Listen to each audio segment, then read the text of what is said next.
Hello and welcome to Worlds Together, the RPG Opinion Show. We're going to be talking tonight about setting the mood. Talking about things you can do to make the sorry, got a little. Oh, come on, camera. Wow, I'm just mucking it all up, aren't I? It's fine, chat. It's fine, chat. But we're going to talk about things you can do to kind of make your RPG sessions a little more engrossing and a little more fun for the audience. Hey, Fairy Bard, how you doing? Thank you for joining me tonight. So we're going to talk about several different things tonight. We're going to talk about the setting, like your game room or game table. You're cold. Yeah, it's getting a little chilly in Florida too. We had a high of like 65 today. Woo. Pull out the parkas.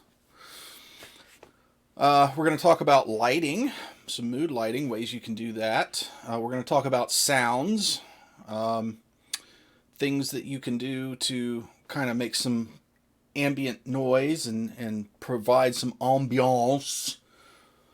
And we're going to talk about costumes. You know, it's kind of fun to just, completely geek out and costume up for some sessions sometimes.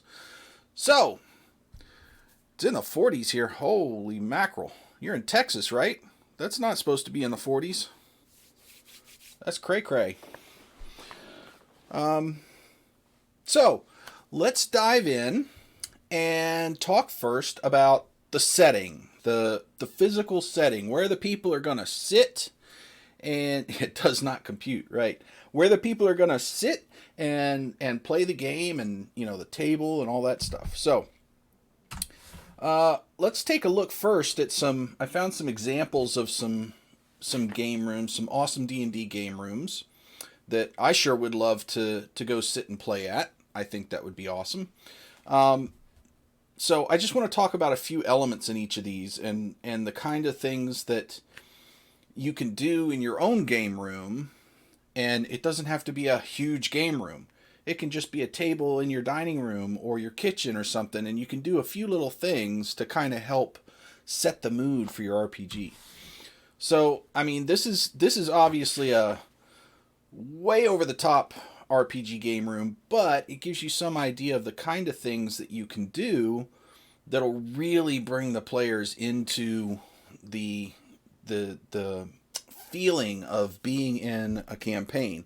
Now, I'm focusing mostly on the D&D fantasy stuff, but all of this stuff really applies to any kind of RPG, whether it's the, Masquerade, the vampire themed stuff, or futuristic things, or whatever's modern, whatever settings, you can do a lot of stuff to kind of help that. So, this is one that's, kind of gone on out. It's got the brickwork, the stonework in the back. It's got a, medieval helmet there. It's got a nice wood table, the nice wood floors, like a medieval looking door in the back. So, yeah, I know the bars on the door, like, you're locked in, you're playing this game, buddy. And here's another example of a room. It's not nearly as fancy, but it's still a place that I would love to go and sit down and play an RPG, and I would just feel kind of immersed in the game, because it's a good place to kind of let the outside world just fade away. And then here's one more. I mean, this is not nearly as fancy. It's just excuse me. This is, I think, it's like a community center or something, but it's a library and game room that they rent out. And it's not fancy, but still, it looks like it would be a nice, cool place to go play. Now, the reason I kind of picked all those out, let me go back a little bit, is because one thing you'll notice in all of these is that they're not cluttered. There's not a bunch of crap laying all over the place. There's a bunch of stuff on the shelves, and there's things, to look at and all kinds of pieces of interest. But there's not a bunch of junk laying on the table when people come over. There's not a bunch of garbage hanging off the chairs. It's clean, it's tidy, it lets you sit there and be in the game without being distracted by stuff that's in your way. My own game room, which I mean, we play. It's right behind my green screen here. The table.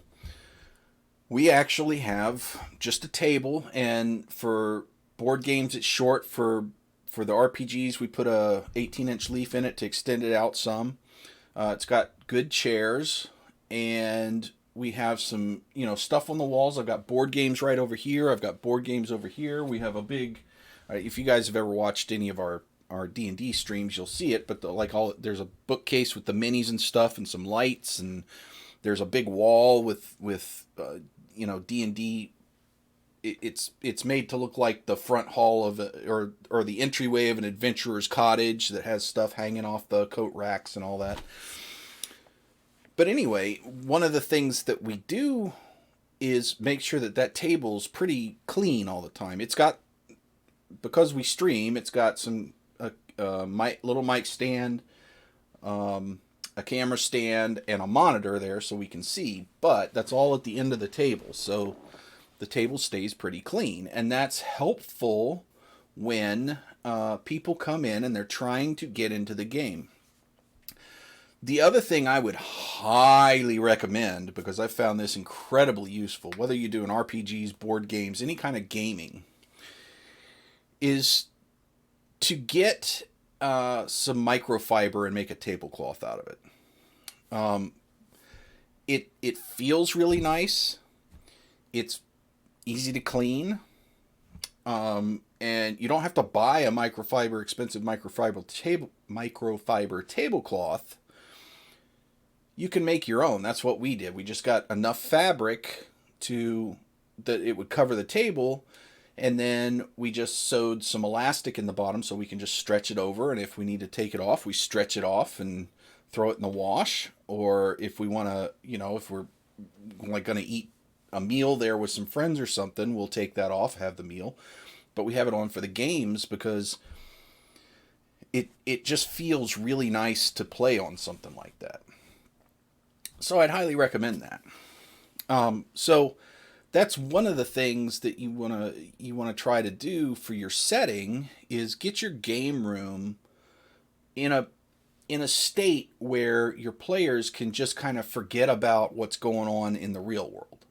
Because I mean, really, that's why you're there, is to kind of just forget for a little while and have fun with your friends. So those are some things that are helpful. Other things that are really kind of cool little touches is to have kind of props throughout the room, or even on the table. Like when you're sitting playing RPGs, you want to have some snacks or you want to have some drinks and stuff.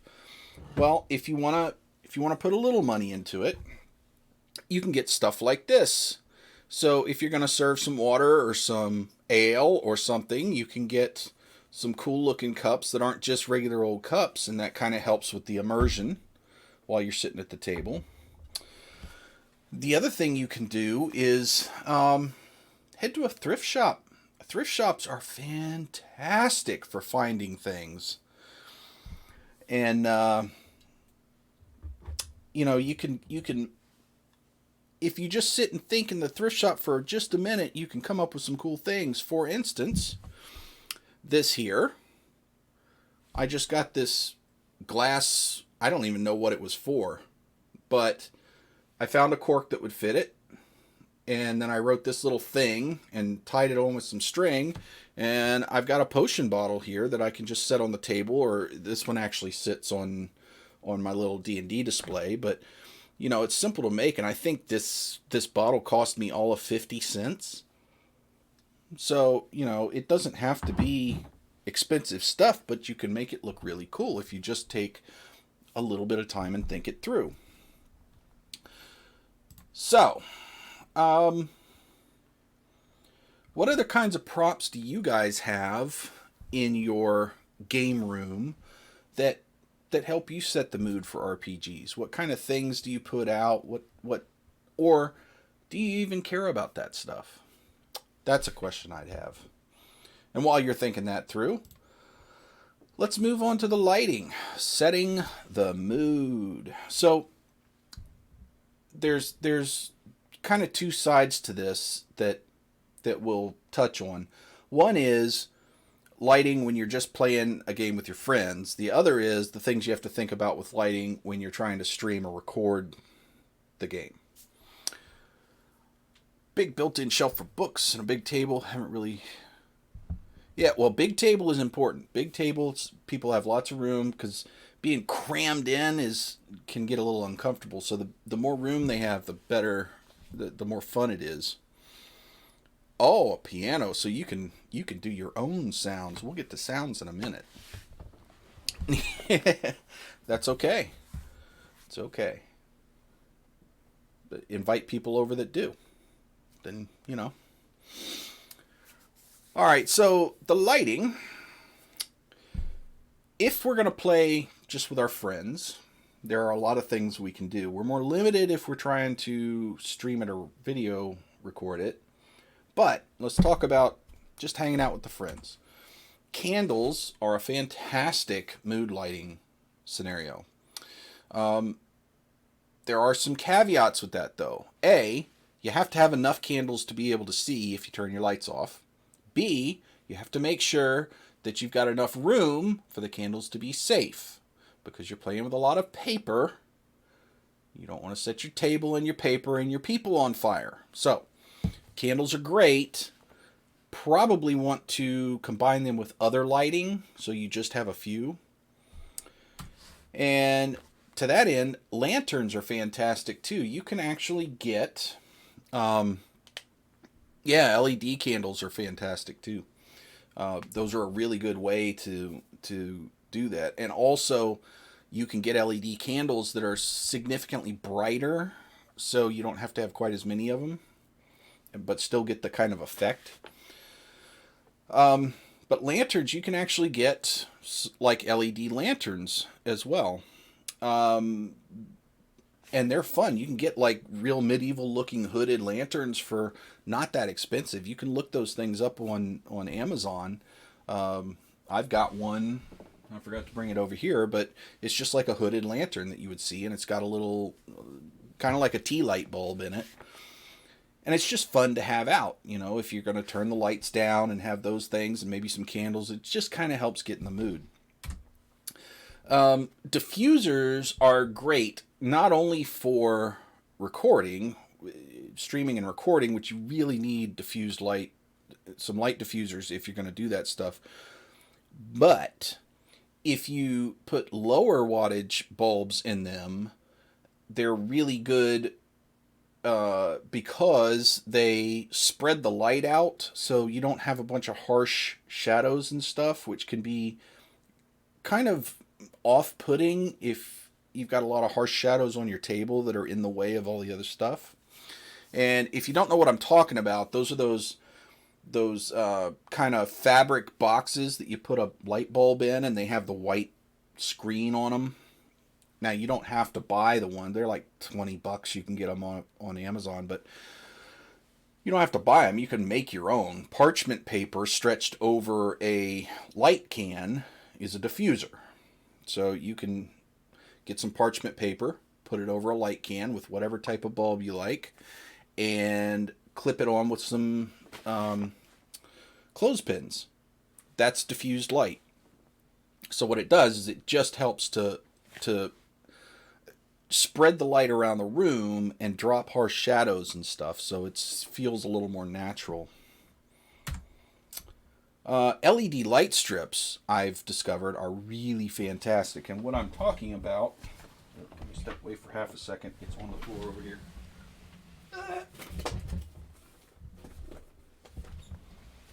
Got another one that I haven't put up yet, but what I'm talking about are these things, these strip lights, LED strip lights. They're relatively inexpensive. They glue on the back. They have adhesive on the back, and it's just milk jugs can be used as diffusers. there's all kinds of things that you can do that you can use for those, and they're really handy. But these things, what's really nice is most of them have a remote control where you can change the colors of the bulbs. And so we've got one of these. If you've seen the D&D streams, you can see the cabinet behind us where the minis is lined with these LED lights, and we'll change the colors sometimes. And a lot of them you can like program for different things and that kind of stuff. So it's fun to play with and pretty cool. But you can, like, if you have a game table that's got the sunken insides, you can line the underneath with those LED lights, and that looks really nice. And it's really atmospheric, and I just like them. So we're, talk about the streaming and recording considerations. You can't lower the lights as much as you would if you're just playing with your friends. And as much as I'd like to stream with the lights down, we just can't, because the cameras can't pick up stuff as well. You get graininess, you get all that stuff. So we've kind of got the other end of the light spectrum where we have to get more light rather than less mood light if you're going to be video recording or using cameras for the stuff.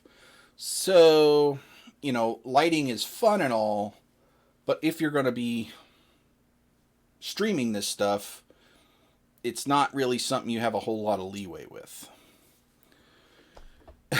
Awful buff. Pitch black sounds awesome. Yeah. I'm sure you would watch that. All right, so now let's talk about the sounds for D&D.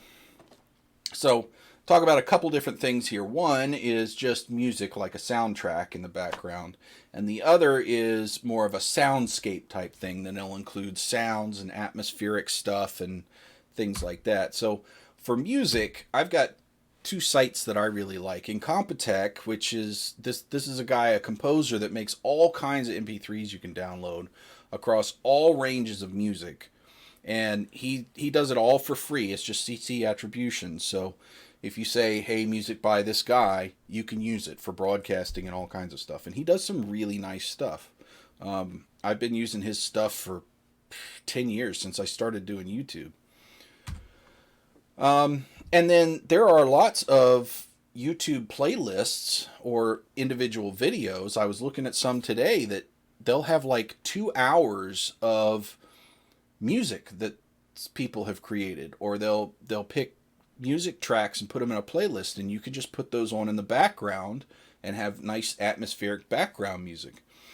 And what we're discovering as we go through this and start adding some of that is that background music really helps a lot getting into character, getting into the mood for the thing.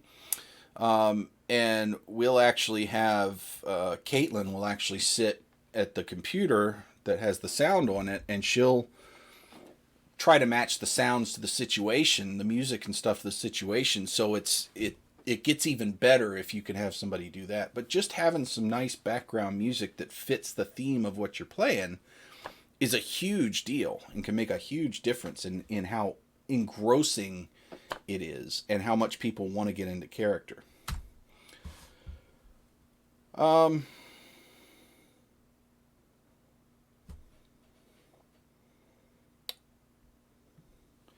So, soundscapes. So this is the stuff that can include music, but also has other stuff like background noise, tavern noise, battle sounds in the back, that kind of thing. So it's not just music, it's more of a complete sound set.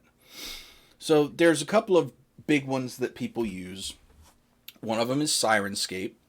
That's what we've been using. That's what Matt Mercer uses. That's what a lot of the big streamers use, and it's a really nice program.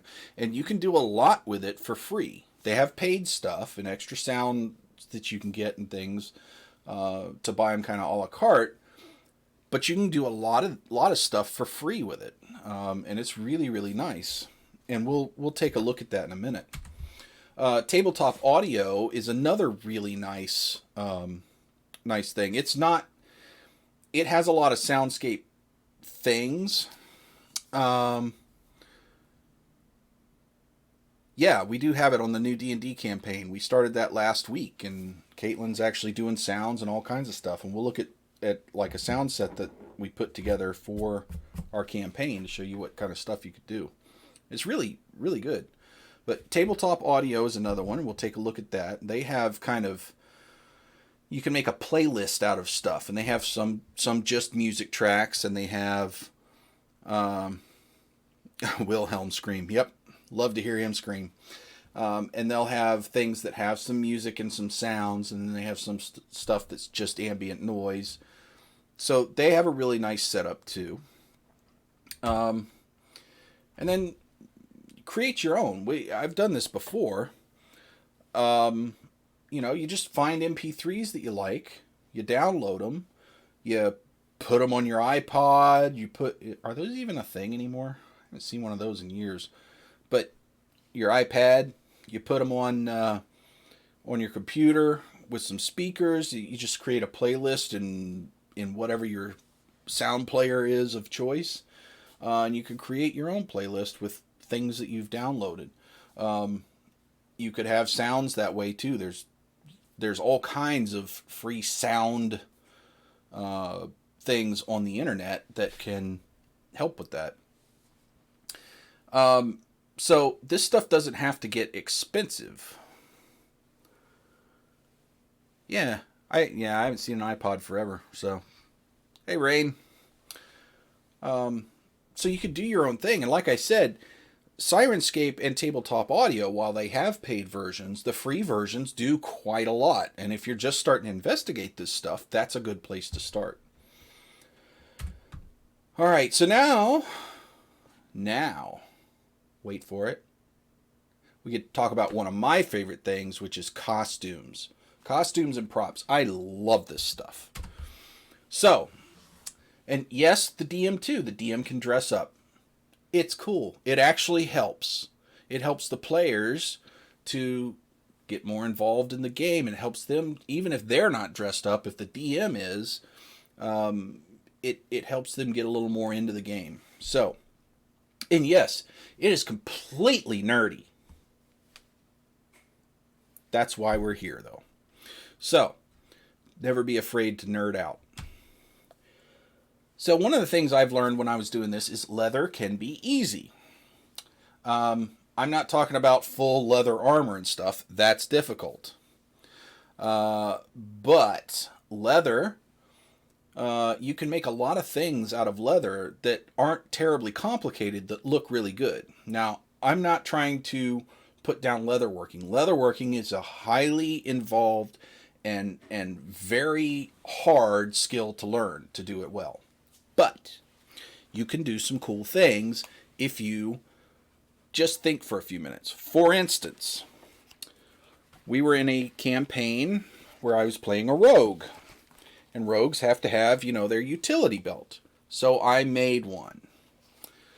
So this stuff, these pouches, I made these pouches, and it wasn't terribly difficult. This is just some scrap leather. It's some leather strap, and I just cut out, a little pattern, punched some holes in it, and sewed it together with leather strap. And then put some things on the back, some little things to hook it to a belt. I'm not a leather worker. Yeah. I'm not a leather worker, so, if I can learn to do this, anybody can learn to do this. Watch a couple videos on YouTube, and you can figure it out. Also, if you're not into making the leather, hit the thrift shop, because look at this. I mean, this is an awesome looking belt for a thief, for a rogue. Just got it at the thrift shop. Wow. They are still making them. Huh. So, you could get stuff, just pick it up at the thrift shop. This cost me all of, I think, 50 cents. And great belt. And then I just took some rope and tied it on there. Tied some rope because, every rogue has to have his 50 foot of hemp rope. I mean, right? So, and that was just part of the costume. Very simple, but it looks, well, I think it looks really good. Some other cool things that you can do, and this is one of my favorites because I made this spell book for Wind and Fire when she was playing a cleric. And this is, believe it or not, an old purse from the thrift shop. I got an old leather purse, like $1, and unstitched it and then used it to make this, and basically glued it down and then used some foam to cut out designs on them and printed her deity symbol out, and then printed out her spell cards, or whoop, wrong way. Printed out spell cards from her from a website I found, and then just sewed them in with some leather strap. And yeah, our costumes were pretty good, Hufflepuff. And then put a little bookmarky thing in it, and it's a nice, fairly simple. I mean, it takes a little bit of time, but it's nothing complicated in here. And it's something better than just a notebook. Helps you get into character. So leather can be actually easy, and there's a lot of things you can do with leather that look really cool, especially if you're in a fantasy environment. So don't be afraid to just try it out. Scrap leather isn't really expensive. The tools, if you get a leather punch and some good scissors, you can start with just that. DIY stream to make a spell book? Yeah, I probably should. Maybe I'll do that on one of my building chats. Props. I mean, Halloween stores all over the place. You got plastic swords and plastic axes and, all that kind of stuff. We talked about, the things you can get at the thrift store to make props. You can get all kinds of stuff like this, props for your character. Masks, absolutely. There's a ton of stuff that you can get and use as props to help you get into character, to help you feel like you're part of some fantasy story or some sci-fi story or some vampire story. There's all kinds of stuff you can do without spending a ton of money.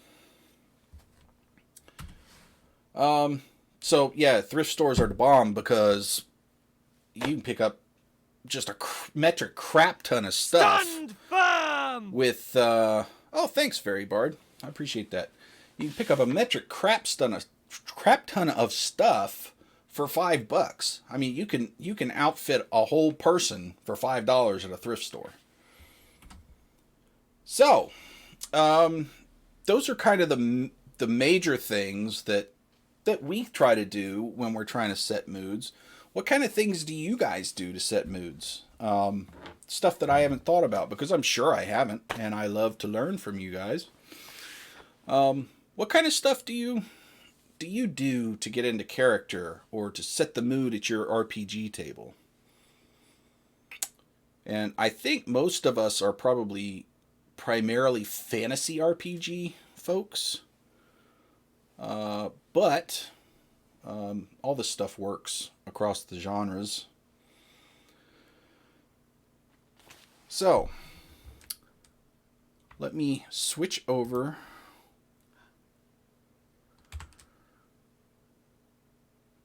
Oh, Fairy Bard, it is so fun. You should try it. Get yourself, and it doesn't have to be a fancy costume. Just get yourself a little bit, like a little hood, or I don't know what class you're playing, but just a little something. Oh, well, Ren Fairs, I mean, you kind of have to. I didn't. We went last weekend, but that Ren Fair was a little bit disappointing. It got small this year for some reason.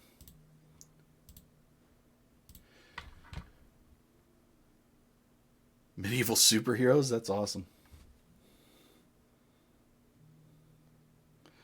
All right, so let's take a look at a couple of these sound players. So here's Tabletop Audio, just tabletopaudio.com. I know they made it really, really complicated and and weird, huh? But anyway, so with this thing, you have a player here, and I'm not logged in. I mean, this is just the site. I'm not logged in or anything. Pouch out of felt. That's cool. Yeah, see? I mean, get a little creative. You can make lots out of little. So I don't have any playlists at the moment, but I could go through, let's say I want, end game. That sounds cool. So I can add that to my playlist. So if I'm going to set up for a session, I can, Country Village. That sounds nice. Okay, see ya, Hufflepuff. I didn't know The Masked Singer had started. Wendy said she wanted to watch that. An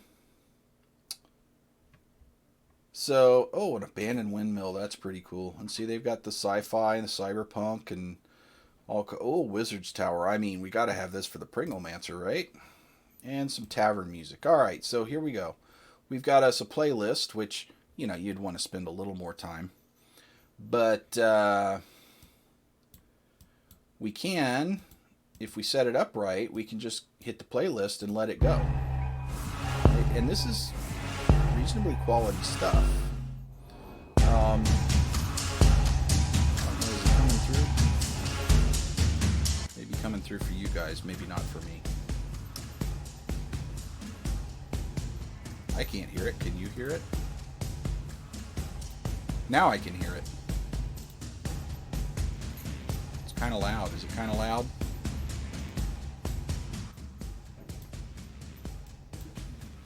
Maybe it's just my headphones. There we go.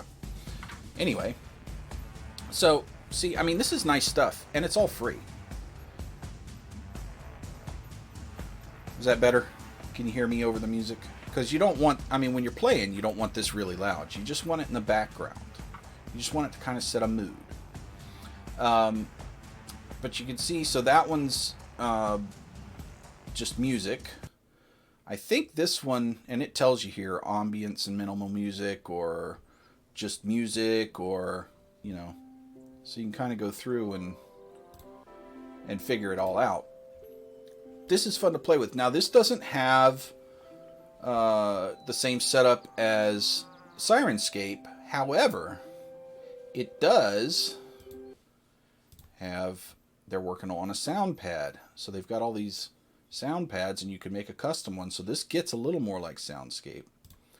But this is kind of cool because you can just turn on different sounds, mix them.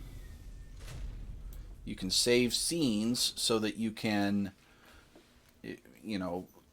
have it so you can just hit the scene and it moves all the stuff, a lot like Sirenscape if you've ever used that. So this is really nice too. And again, all free. And these kind of things really, really help with the ambiance for that stuff.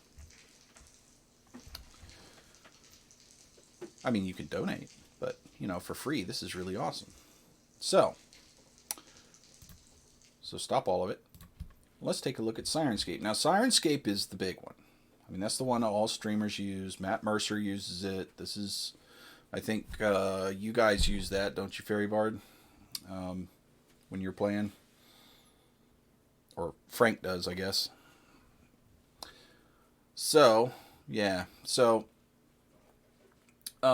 this one is, you do want to set up an account. You can get a lot of stuff for free, but setting up an account gives you more stuff. It's still free, but, you'll get the newsletter emails if you set up an account. So, whatever. Anyway, they have a lot of good tutorial vids on there.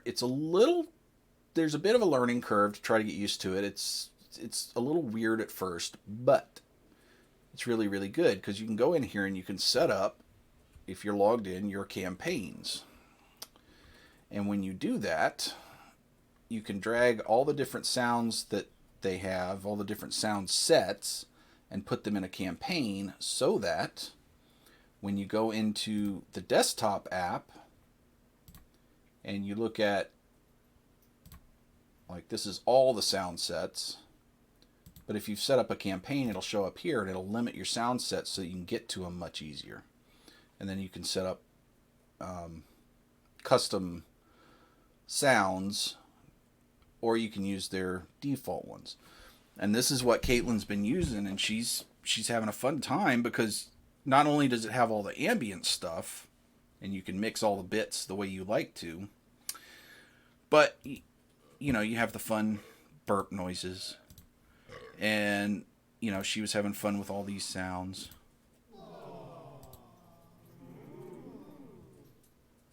And every time I'd roll dice,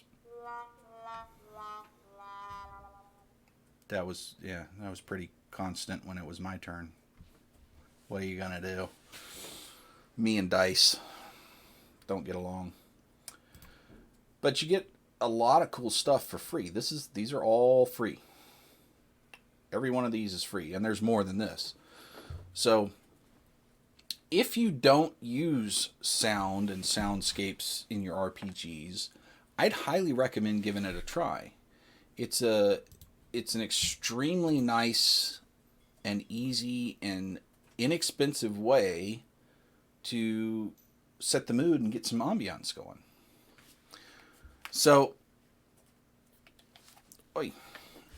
let me hear a little bit from you guys in chat about what kind of things you like or don't like about the RPG settings and this different stuff that we've looked at. The settings, the lighting, the sounds, the costumes. What other kinds of things do you like to do or help you get into character as far as the things that are around you? Because getting into character is really, you know, just a thing you got to want to do. But for me anyway, having the costumes and the props and the lighting and the setting really helps. Theme snacks and drinks. That's interesting. Like what? I want to hear about some themed snacks. I've never thought about that, but I would like to do that. What kind of themed snacks do we have? Let's find some. You got any pictures?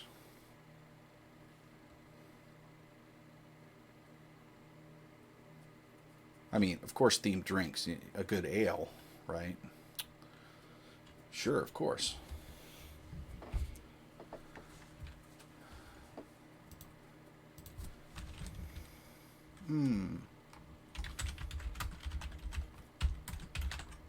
Let's have a look-see and see what we can discover. That's not fantasy themed. Ooh. Oh, that's yummy. I know what I want for dinner. That looks really good. Looks like a tavern thing with the cool bowl. See, wooden plates are another good thing to use. I mean, you've got the nice cool goblets, but a good wooden plate or a wooden trencher are really helpful in mood setting if you're going to have snacks at your table.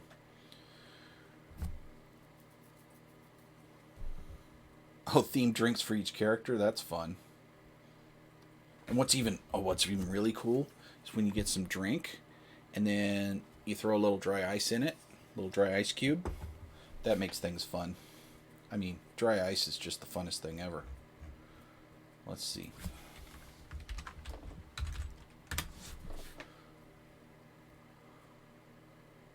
Yeah, something like that plate, right? Ooh. I mean, D20 cookies. Oh, we got this cool thing. Yeah, tavern spread. And those are the best snacks too, man. Meats and cheese and breads and ooh. We got a silicone mold. It's like a 2-piece mold. You take it apart, and the inside's a D20, and you can actually make large D20 ice cubes in it. And that's pretty fun when you have your glass there and you've got some D20 ice cubes in it. I mean, you can make other things in it too, but we use it for ice cubes. Because, what's that? Look at that. Oh, you could drink your own health potions. That's cool. And just out of one of these things from the thrift store. That's kind of fun. Edible dice. I love dice, and I love edible. So there you go.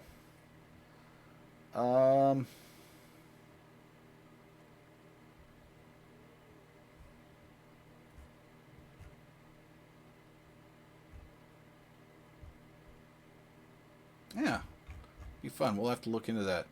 Look for that stuff sometime in the near future on the D&D stream, guys. Or maybe we can make that a whole show here.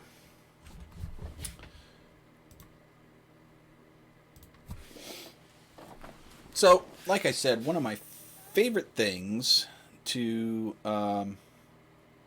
do to get into character is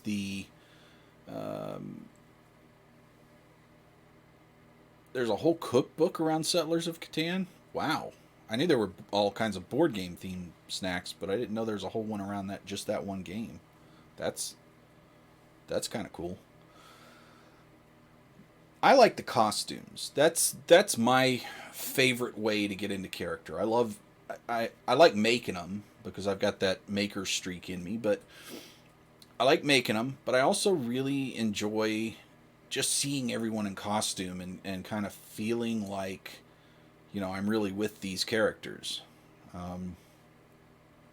It helps a lot.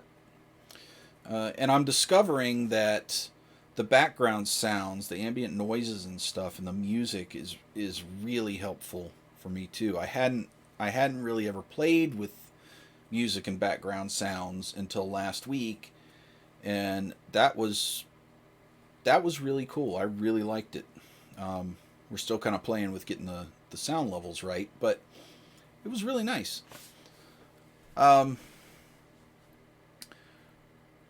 So,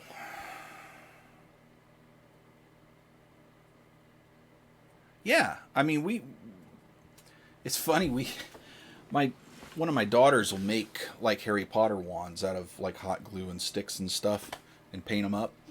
And we have this board game that is the Harry Potter, what's it called? Hogwarts Battle that we play. And she'll bring down each of us a wand, and so we'll use the wands and do the stuff. And it's just, doesn't do anything for the game except make it more fun. And, with RPGs, you do that too. I mean, if you just have a wand, or like one of the twins in the D&D campaign is playing a bard, and the twin is actually a flautist, and so she sometimes brings her flute along just to have as a prop, because her bard specializes in flute, of course. Why wouldn't she? So, it's just fun little things like that. So you can just use stuff you have around and just find interesting ways to use it. Or go to the thrift store and spend less than $5 to get some really cool stuff. It doesn't have to be a costume shop where you spend $30 on a hat that falls apart in three days. I mean, could be, but thrift stores are great for that stuff. You can find all kinds of cool shirts and pants and shoes and bags. We had some. I mean, I found for one of the players, I forgot which one it was, but I was doing some costume shopping, and I found a nice over-the-shoulder bag that was like a suede leather, and it had it was just a bag with a flip thing on the side, and it just looked really cool, like a medieval bag. And I picked that up at the thrift shop for like $2 or something. It was nice, So don't be afraid to go to the thrift shop and pick through all the stuff, because you can find lots of really cool belts. You can find lots of really cool bags, and it's just a fun thing to do. I mean, take the whole party there. If you've got a party, just go as a fun activity for the party. You know, it's something else cool to do, and you guys can find each other stuff for your costumes. But if you haven't done costumes or some kind of dressing up for it, I would highly recommend giving it a shot. It's fun. It's super serious nerdy, but it's fun. Yeah, the thrift shop quest. See if you can find me a bag. And like I said, even the purse section is one of my favorites in a thrift shop because there's all kinds of leather purses that you can unstitch and turn into all kinds of other things. Even if the purse itself doesn't look real great, the material is probably worth it. And the clasps on them a lot of times, and it's just, you got a nice big leather strap right there that you can use for belts or strappings on armor or all kinds of stuff. Anyway, I hope this kind of gives you guys an idea for things. Yeah, worn leather is, I think, the best of it for sure. Even for costumes and stuff. I hope this gives you guys some ideas of some things that you can do to just kind of deepen the experience a little more. If you're a DM, don't forget, you should try costumes too. Let your players feel like they're part of something really special, you know, because dressing up as a DM tells your players that they're important enough for you to do stuff like this. And it just kind of helps reinforce the friendships and the bonds and the relationships that you're building. And it's fun, you know, makes you feel more like you're a fantasy character, right? So, I hope that helps you guys. I hope you enjoyed this show. This is going to be a little shorter show tonight because I've got some other stuff that I have to get done. Daggum real life. I know. But real life is a thing. So yeah, I had to go a little short tonight. I know. Boo, real life. Real life stinky. But I did want to make sure I did spend some time with you guys tonight because I love hanging out with you. So I'll be back next week. If you guys have any kind of topics that you would like to see for the show, please feel free to let me know. I would love to hear them because I've got some, but I will run out eventually. And, you know, you guys know what you want to hear more than I know what you want to hear. So if you have ideas for topics, shoot me any kind of message on any of the social media platforms where you can find us. Please make sure that if you did enjoy this and you want to support the channel, the best way to do that is to give us a follow or a sub and tell your friends. If you don't have any friends, we'll be your friends. It's cool. I don't have any either. So, but make sure that you mash all the buttons and ding all the bells on all the platforms, YouTube, Facebook, Twitter, and Twitch. And until next time, game on!